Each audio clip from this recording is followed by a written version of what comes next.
बिस्मिल्लाहिर्रहमानिर्रहीम। नाजरीन, प्रोग्राम तजिया निगार दे नाल मैं तुहाडा मेज़बान मियां तसव्वुर इजाज़।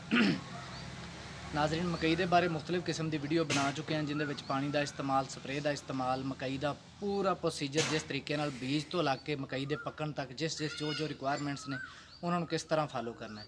नाजरीन, कुछ दोस्तों ने रिक्वेस्ट ये की है कि वह साइलेज बनाना चाहते हैं, तो साइलेज बनाने लिए अच्छा तरीका की है, कि किन्ने जानवरों लिए कितना साइलेज होना चाहिए, साइलेज की मशीन के हवाले नाल की इन्फॉर्मेशन है, तो उनके हवाले नाल मैं अज पहला टॉपिक चूज़ किया है जिहड़ा कि साइलेज की मशीन के मुतालिक सस्ती तो म्यारी साइलेज मशीन। लो नाजरीन, पहला टॉपिक अज साइलेज मशीन के हवाले नाल। जिवें कि साइलेज मशीन तुहाडे कोल पई नज़र आ रही है, इहदे मुख्तलिफ फंक्शन मैं तुहानूं दसना। पहली तो गल इहदी क्वालिटी मैं तुहानूं दसना कि किस क्वालिटी का साइलेज बनाना। क्वालिटी इहदी उस इंटरनेशनल लैवल की क्वालिटी नहीं हो सकती, क्योंकि एक सस्ती लोकल मिस्त्रियों की बनाई हुई मशीन है। ये मंडी इलाहाबाद तो ये मशीन मिलती डिस्ट्रिक्ट कसूर तो। ठीक है, असी मंगवाई सी 3 साल पहले। ठीक है, इहदे मुख्तलिफ ऑप्शन मैं तुहानूं दसना। पहली तो ऑप्शन है ट्रैक्टर नूं पा के अगे पिछे इहनूं चुकन लई इहदे विच जगह बनिया हुई किलियां। ट्रैक्टर नूं इत्थों लिंकां पा के इत्थे उत्ते टाप लिंक पा के ते इहनूं अगे पिछे मूव करन लई। उस तो बाद नाजरीन आ जाओ इहदे शाफट अल के ट्रैक्टर शाफट कित्थे पा के इहनूं गेड़िया जांदा है। इहदी शाफट मौजूद है, इहदी शाफट है, इत्थे अगे लंबी शाफट पैंदी, शाफट पा के अगे ट्रैक्टर पा के ते इहनूं चलाया जाता है। हुण दूसरी तरफ नाजरीन आ जाओ, इनू रुग वगैरह कित्थों लगता है। नाजरीन एक आम टोके की तरह इनकी निसार है, लेकिन निसार काफ़ी वड्डी, इनकी कैपेसिटी भी बहुत ज़्यादा। इंज उत्ते टंगी भी जाती है तो इनू इंज थल्ले भी उतार लईदा। हुण इहदा नाजरीन जी ये क्वालिटी किन्नी है, यानी कि किन्नी मकदार दे विच एक टाइम के उत्ते कुतरा कर सकती है। इहदे विच मैं खुद ये तजर्बा किया 6 तो 7 साल तो जिहड़ा ना असी साइलेज बना रहे हैं, लेकिन 3 साल तो असी मशीन लियांदी, पहले किसी दोस्त को लिया के बनाते रहे हैं, तो 3 साल तो मशीन लियांदी। इहदे विच कम अज़ कम 20 किलो तो लैके ते 1 मन 5 किलो तक का पूरा बन्निया होया पूला इहदे विच तक देईदा। वो मशीन जिहड़ी उहनूं ट्रैक्टर तकरीबन 3 तो 4 सैकंड दे विच सारा साइलेज बना के सड़ देंदी है।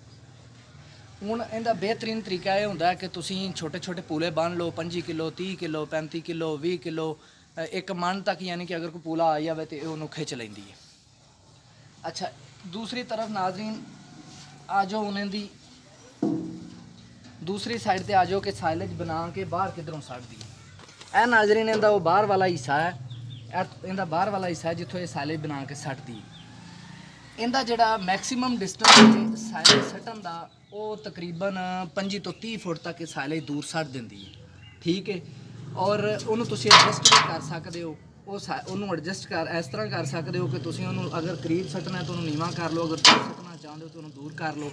जितना भी तुसीं दूर इन्होंने सटना चाहते मैक्सीमम 25 तो 30 फुट तक दूर साइलेज सट देंदी। इत्थे इहदे जगह बनी हुई फिक्स करने लई, यानी कि उन्होंने एडजस्ट करके इत्थे पिन पा के काबला पा के उन्होंने अगों कस दो ताकि अगे पिछे मूव ना करे। नाजरीन उन्हें दी स्पीड की है, यानी कि इस मशीन के नाल प्रोसीजर इहदा की है, किन्नी देर दे विच किन्ना इहदे विच साइलेज कुतरिया जा सकता है।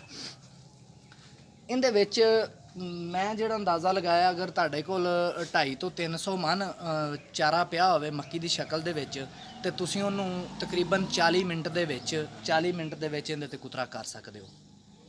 हुण दूसरी चीज़ नाजरीन, ट्रैक्टर इहनूं किहड़ा चलांदा है। ये मेरे तजर्बे के मुताबिक असी तो 240 नाल भी इनू चला के वेख्या, 375 नाल भी चला के वेख्या, 135 नाल भी चला के वेख्या, 260 नाल भी चला के वेख्या, लेकिन सब तो अच्छी है मशीन अगर चलाइए तो 240 ने चलाइए। उस तो बाद तुहानूं पता है कि जेड़े भी ट्रैक्टर की पिछली शाफट की पावर ज़्यादा पावरफुल गेयर है वो ट्रैक्टर इनू चला सकता है। 40 तो भी ज़्यादा पावरफुल गेयर है फीएट का, गाजी का, और ज़्यादा इहदे लई बेस्ट ट्रैक्टर है गाजी। अच्छा, हुण नाज़रीन थोड़ी जी गल एक दफ़ा दोबारा तो इनकी क्वालिटी ते कर लीए।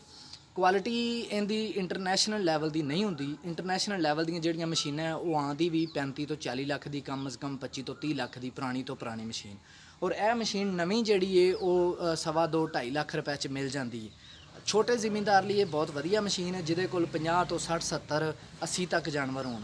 मैं उदों मशीन खरीदी सी, उस टाइम मेरे कोल 28 तो 30 जानवर सन, तो उस तो बाद मैं इहदे नाल हमेशा हर साल साइलेज बनाता आ रहा, और बड़ा अच्छा है साइलेज बना।